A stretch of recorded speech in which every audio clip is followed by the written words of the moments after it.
Good morning, everybody. Good day to be off. Good day to relax.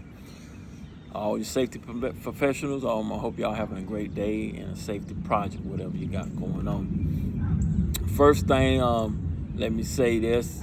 Safety. It just have to be in you. A lot of time, my wife be like, "Don't answer the phone. Don't answer the phone." I'm off because that's how much I love safety. I still answer the phone, different students, different recruiters or whoever, companies, they got certain questions, and I answer those questions. Don't even charge. Now, get through the few emails that I got.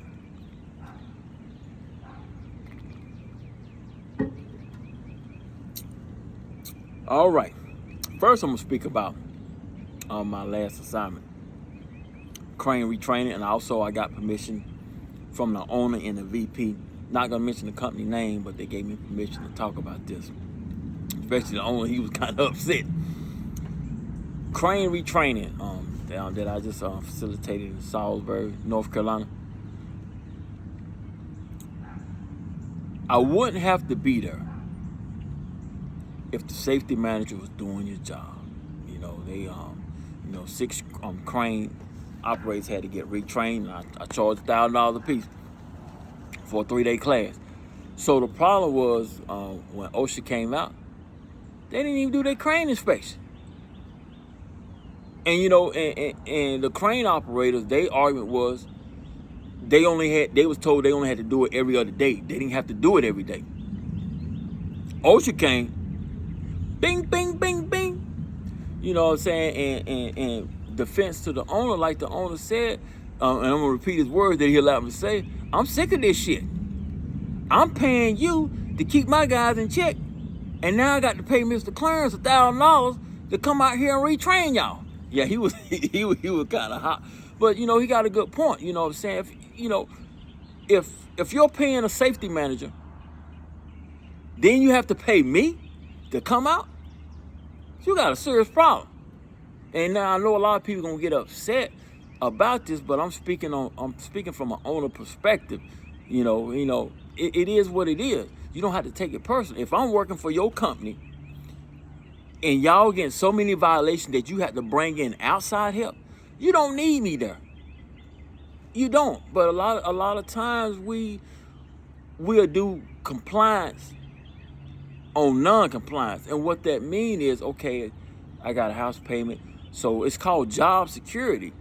And you shouldn't do that because it's not fair to the owners, and it's most definitely not fair to the workers, because now it make the workers look bad. And that all goes with training. And I said, well, Clarence, man, people got families to feed. Yeah, I got families to feed, but not at the expense of somebody getting hurt or a company getting a fine.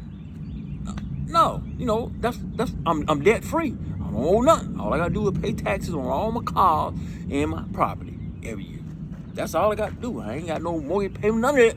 You know what I'm saying? And don't get me wrong, I have been in a position where I had to make mortgage payment, but like I said, there was a time where I had to choose between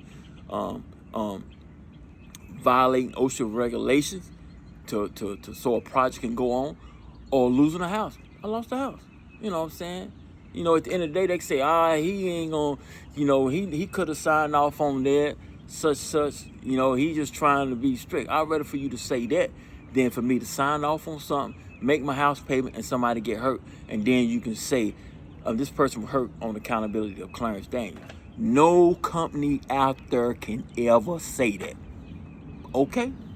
Think about it. You know what I'm saying? And that's just fact. Trained over 1,000 heavy equipment operators, not one recordable under my name.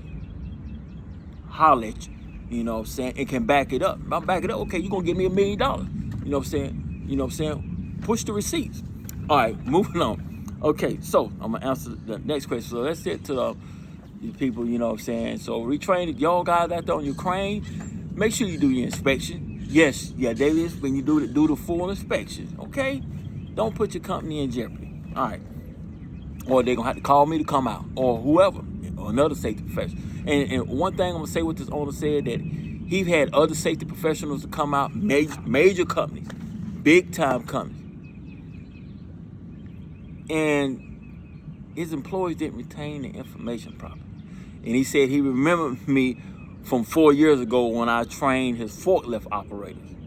So you see what I'm saying? And none of his forklift operators never had no problem. You know, they still going 100 miles an hour. So, you know, what I mean 100 miles an hour, 100 miles an hour strong, not getting any violation and operating equipment properly. So he called me for the crane. And so that problem fixed.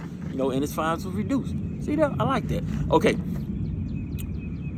One thing, respect is given. It's not earned. So one thing I want y'all all remember, especially y'all safety professionals, always remember you put yourself in this category, because I put myself in it too. You know what I'm saying? If you're not going to be valued, why are you there? That's just like me. If I show up, if you're not going to value me and respect me, then it's going to go both ways. Take it how you want to take it. You know what I'm saying? Take it how you want it, take it how you want to take it. I tell my girls the same way. Ain't nobody respect you, you don't need to respect them. Go both ways. Okay. Another one. Clarence, should I dumb down my credentials? No. See, you didn't put no, well, I see the email, but you said none. So you don't have to dumb down your credentials. Don't. If you show up or you working wherever and you got so many accolades, you don't have to dumb them down. If you're intimidating them, oh well, they'll be okay. You know, that's the problem. A lot of times we're intimidated by somebody's credentials and we'll look at it wrong, like, okay, maybe I should just don't speak on this or don't. No, speak on what you know about. If you got knowledge of something, that's like you might come to me and I might say something that I don't have knowledge of. Your job is to correct me.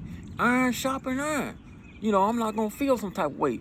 But a lot of times we, as especially men and women, we'll get intimidated when somebody show up and they got so many accolades. Oh my God, man, boy, this joker know everything. You know, it ain't nothing wrong with that. You know what I'm saying? That's how you gonna learn more. You think I got this way overnight? No, man. I got this way from being over all different sites of the United States, going to Canada, you know what I'm saying, going to Germany, learning different stuff and learning different cultures, man, and being up under and shouting people like, okay, that's it. Oh, okay, that's it. So you got to understand, then every company got their own safety manual. So all these safety manuals are programmed in my head. You know what I'm saying? Out of the billion-dollar companies that I went in and went through their safety manual, all that's embedded in here. You know what I'm saying? So not only the field training and the field safety classroom training, all that's in here. That's a lot. You know what I'm saying? Most people, I get it, they be with one company for their whole life, and that's all they know. Nothing wrong with that. You know, if that's the way you plan to be, depending on how you value yourself and where you want to be and what you want to leave behind, what type of legacy. You're always going to have haters, though. Somebody going to always talk. So don't dumb down your escalate. You know what I'm saying? Never do that. Keep your credentials up, running, and say, hey, this is what I am. Take it how you want to take it. Ooh, now let's go to the last question. I know this is out the norm. Oh yeah, I'm near Shaw Air Force Base. You know what I'm saying? That's how it is when you live on base or close to it. Okay. I know this out the norm, Mr. Daniels. Do you get pushback because of your color? Now, it's not a hard question. Most safety professionals wouldn't answer this question because of fear of they might not get a contract or how they gonna make somebody feel. That's the problem with leaders today. You worry about how people feel. Yeah, I get pushback. I get phone calls because I'm out of the norm. You know what I'm saying? And so you look at the numbers don't lie. You know what I'm saying? The percentage of safety professionals are predominantly white Americans, not black. So a lot of times when we come into the play, and I'm just gonna say me, with all of my accolades, it's like, you know, I'm gonna either be hated or I'm gonna be questioned. One of the two, cause it's too much. It's too much. I've even, you know, got it. Hey man, such, man, how you pay for this? What you mean how I pay for it? Been doing this for 25 years. I probably done spent well over $150,000 getting certification over here, over there, over there, over there, over here. Okay, I invest in myself. What's wrong with that? You know, my daughter going to engineering school. You know how much that's costing me? You know what I'm saying? And then I'm telling her, look, stay ahead of the game. Make sure you get this certification, get this. And she already doing it. You know what I'm saying? I got another son. He's a crane operator out in Kansas now. And he goes all over. And I tell him, take whatever contract you get. I say, go to this site, go to that site, go to that state. I say, so you can start learning the regulatory laws of different states and different non-compliance. And I said, that's going to make you a master crane operator. And that's what he is. They call him, I mean, like, hey, when he finished one site, he already got 5 or 6 jobs already lined up. Say so one of the best crane operators out there. So, with that being said, even with him, he even tell me like, Dad, sometimes I show up and they think I can't operate it. Then once I operate it, they get to talking about me. And, you know, he was like, one even said, man, we got the best black guy out here. But they didn't say black, they said the N-word. And I said, son, don't take it personal. That's just how people is. People can't help how they raised. That's it. I mean, look at me. I was raised in a foster home. You know what I'm saying? So that's why I don't see it. So that's why when you see Clarence, okay, he raised in a foster home, so he gonna move different. Yeah, I'm gonna move different. You know what I'm saying? Move a whole lot different. And you know, and I don't see color. You the one see color. It is what it is. But at the end of the day, I'm here to stay.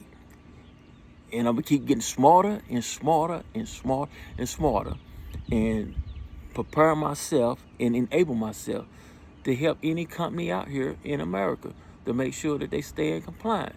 And that, you know, when I come on the scene, they got the right one. That's it. Take it how you want to take it. You know what I'm saying? So if you ain't used to this, I don't need to be there. You know, you don't need to come around me. You know, when you come around me, we're going to talk about safety, finances, business, prosperity, investments. See that? You know what I'm saying? All right. Talk to you later. Safety Guru out. Clarence Daniel. You want to know anything about me? Just Google Clarence Daniel OSHA or Clarence Daniel MSHA. I'm going to come up either way. Or Clarence Daniel Safety. Oh, yeah. Take a little sweet. Think about making my own soda one day.